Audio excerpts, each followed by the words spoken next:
Bonjour chers étudiants, aujourd'hui on va parler des glandes surrénales et le pancréas. C'est le dernier chapitre. Alors les glandes surrénales. Les glandes surrénales, elles se constituent de deux parties, le cortex et le médula. Alors on commence par le cortex de la surrénale. Le cortex de la surrénale synthétise une trentaine d'hormones différentes appelées les corticostéroïdes. Les corticostéroïdes se divisent en trois groupes: les minéralocorticoïdes, les glucocorticoïdes et les gonadocorticoïdes. Les minéralocorticoïdes. Le principal minéralocorticoïde, c'est l'aldostérone, qui augmente le Na+ du sang et diminue le K+ du sang. Agit surtout sur les reins par une augmentation de la rétention de Na+, et une augmentation de l'excrétion dans l'urine du K+, une augmentation du volume sanguin et aussi l'augmentation de la pression sanguine. L'hypersécrétion d'aldostérone, l'hyperaldostéronisme, se divise en deux voies. Voie de rétention de Na+, une rétention d'eau, donc une hypertension et des odèmes, et voie de diminution de K+, donc une diminution de sensibilité des neurones, affaiblissement musculaire. Les glucocorticoïdes. Le cortisol, c'est le plus important glucocorticoïde qui agit pour maintenir la glycémie, maintient le volume sanguin et aide l'organisme à résister aux agressions.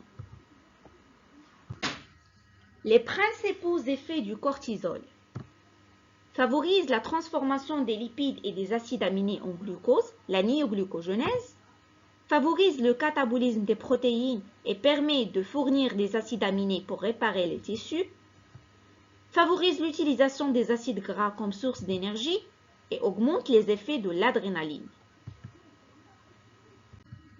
L'excès de cortisol provoque des effets anti-inflammatoires et une dépression du système immunitaire.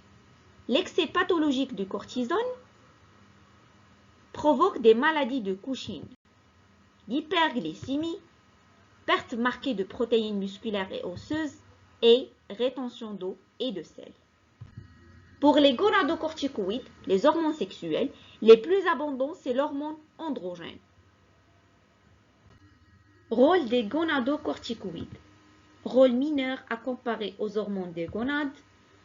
Rôle plus important dans l'apparition des caractères sexuels secondaires à la puberté.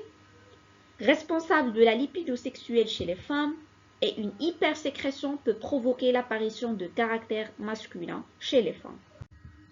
Pour la médulo-surrénale, constituée par des neurones postganglionnaires du système sympathique.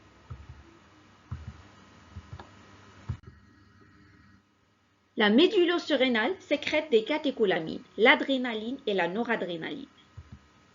Cette sécrétion augmente la fréquence cardiaque, le métabolisme, augmente aussi la dilatation des bronches et augmente la pression artérielle. Le pancréas. Le pancréas, c'est une glande située dans l'abdomen, derrière l'estomac. Elle joue un rôle essentiel dans la digestion et la régulation du sucre dans le sang. Le pancréas se divise en deux parties. Partie exocrine, c'est la partie essentielle de la masse du pancréas et qui sécrète des enzymes digestives et du bicarbonate dans l'intestin grêle. Et la partie endocrine, formée d'amas de cellules, les îlots pancréatiques, constituées par deux cellules. Cellules alpha sécrètent le glucagon et les cellules bêta sécrètent l'insuline. L'insuline baisse de la glycémie. Une fois la concentration de glucose dans le sang augmente, il y a stimulation des cellules bêta qui stimule la sécrétion de l'insuline qui va diminuer la concentration de glucose dans le sang.